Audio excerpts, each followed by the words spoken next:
बोले विष्णु भगवान की जय। आज हम इस वीडियो में कार्तिक मास के माध्यम का 15वां और 16वां अध्याय सुना रहे हैं।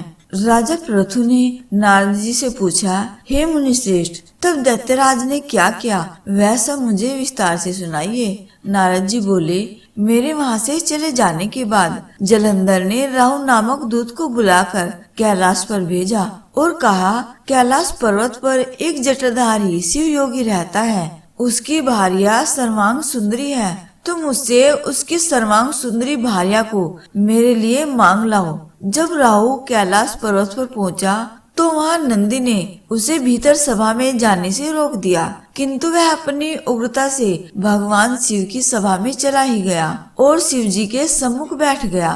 भोलेनाथ के सम्मुख बैठकर राहु ने दैत्यराज जलंधर का संदेश क्या सुनाया।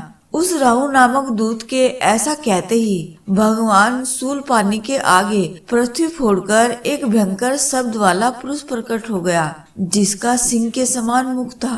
वह नरसिंह राहु को खाने के लिए दौड़ा। राहु बड़े जोर से भागा, परंतु उस पुरुष ने राहु को पकड़ लिया। तब राहु ने भगवान शिव शंकर जी की शरण ली। तब शिव जी ने उस भयंकर शब्द वाले पुरुष से राहु को छोड़ देने के लिए कहा, परंतु वह पुरुष बोला, मुझे बड़ी जोर से भूख लगी है, मैं क्या खाऊं? तब महेश्वर ने कहा, यदि तुम्हें भूख लगी है तो शीघ्र ही अपने हाथ और पैरों का मांस भक्षण कर ले। और उस भयंकर शब्द वाले पुरुष ने वैसा ही किया। अब केवल उसका सिर ही शेष मात्र रह गया था। तब उसका ऐसा कृत्य देखकर भगवान शिव शंकर जी उससे प्रसन्न हो गए और उन्होंने उसे अपना आज्ञा पालक जानकर अपना परम प्रिय गण बना लिया। उस दिन से वह शिव जी के द्वार पर सब कीर्ति मुख नामक गण बनकर रहने लगा। यहाँ कार्तिक मास के माध्यम का 15वां अध्याय पूर्ण होता है। चलिए अब शुरू करते हैं कार्तिक माह का 16वां अध्याय। राजा पृथु ने कहा, हे नारद जी, ये तो आपने भगवान शिव जी की बड़ी विचित्र कथा सुनाई है। अब कृपया करके आप यह बताइए कि उस समय राहु उस भयंकर शब्द वाले पुरुष से छूटकर कहाँ गया। नारद जी बोले, उस पुरुष से छूटने के बाद वह राहु नामक दूत बर्बर नाम से विख्यात हो गया और अपनी जान बचाकर वह दैत्यराज जलंधर के पास गया।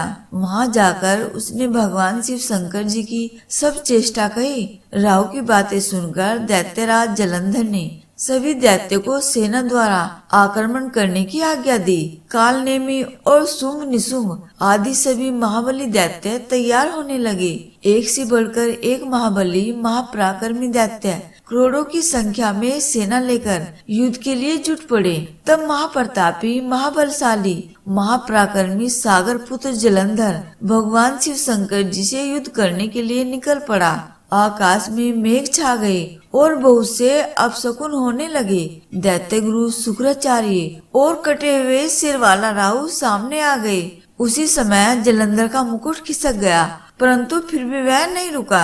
उधर इंद्र आदि सभी देवताओं ने कैलाश पर भगवान शिव शंकर जी के पास पहुंचकर सब वृतांत कह सुनाया और यह भी कहा कि आपने जलंधर से युद्ध करने के लिए भगवान विष्णु जी को भेजा था, परंतु भगवान विष्णु जी तो जलंधर के वशीभूत हो गए हैं और विष्णु जी लक्ष्मी जी सहित जलंधर के अधीन होकर जलंधर के घर में निवास करते हैं। अब देवताओं को भी वहीं रहना पड़ता है।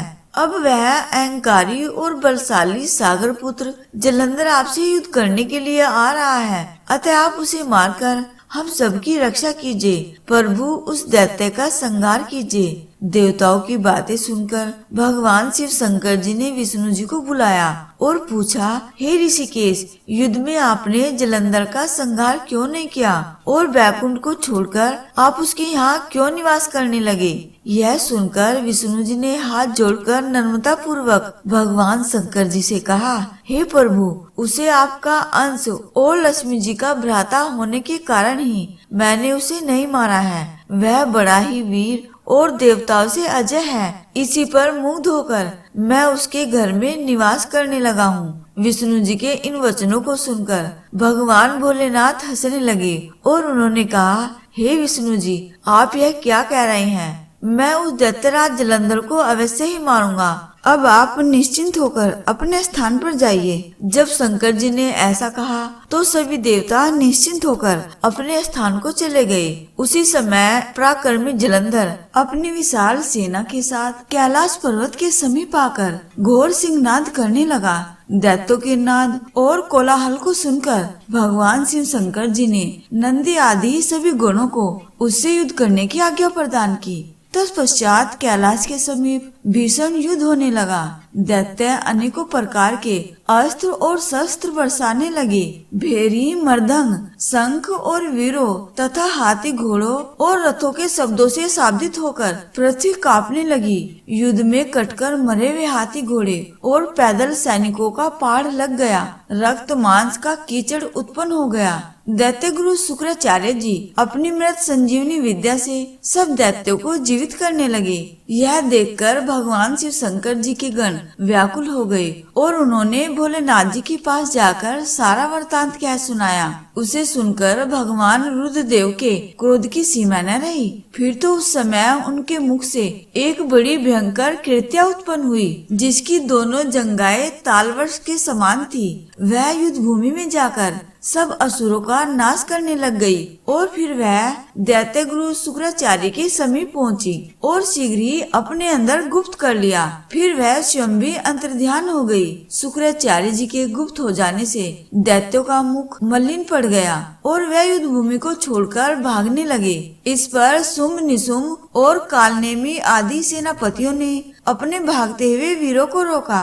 भगवान शिव शंकर जी के नंदी आदि गणों ने भी, जिसमें गणेश जी और स्वामी कार्तिकेय जी भी थे, उन सब ने दैत्यों के साथ भीषण युद्ध करना आरंभ कर दिया। तो इस प्रकार से यहाँ कार्तिक मास के महात्म्य का 16वां अध्याय पूर्ण हुआ। कार्तिक मास कथा का 17वां अध्याय सुनने के लिए यदि आपने चैनल को सब्सक्राइब नहीं किया है तो चैनल को सब्सक्राइब कर दीजिएगा और वीडियो को लाइक करके दोस्तों को शेयर कर दीजिएगा। बोलिए श्री कृष्ण भगवान की जय।